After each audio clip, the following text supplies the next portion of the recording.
Good evening. A state of emergency is still in force tonight in Southland, where floodwaters have inundated Invercargill and several smaller towns.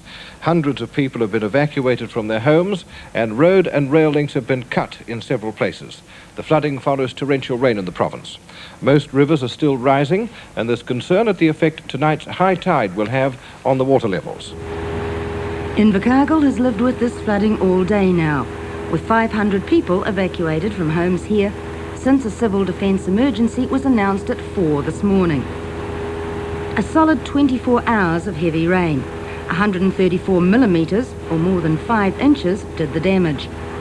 And earthquake officials from the Earthquake and War Damage Commission arrived in town tonight, ready to start work in the morning on what's expected to be a mammoth insurance task.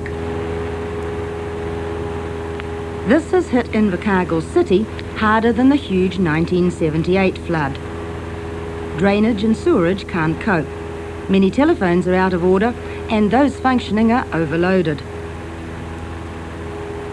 But tonight's civil defence thrust is also on in the smaller towns around Southland. 200 people have been evacuated from Otautau, 100 from Tuatapere. Hundreds of people are working in emergency situations, and there are still calls going out for volunteers to sandbag as waters rise. The problem is high tide, around 11 tonight. Then it'll be harder for the headwaters of Southland's rivers to spill into their estuaries. They're still rising. A close eye is being kept on the Waihopai, Areti and Makarewa. And it's possible these may reach the levels of 1978, which inundated rural Southland. Volunteer helpers have been flocking into the province today, those that could get there. Only the airport has been open consistently, and it's low-lying and under threat. An Air New Zealand Boeing's been sent to Dunedin for safety already. An early arrival was the Minister of Civil Defence. I'm going by helicopter to see over the area, particularly up to Otautau. I hope we can land there because that's the worst affected, and I want to speak to the people there who've done a magnificent job. As always, in emergencies like this, the people have just been tremendous in the way they've all risen to help others.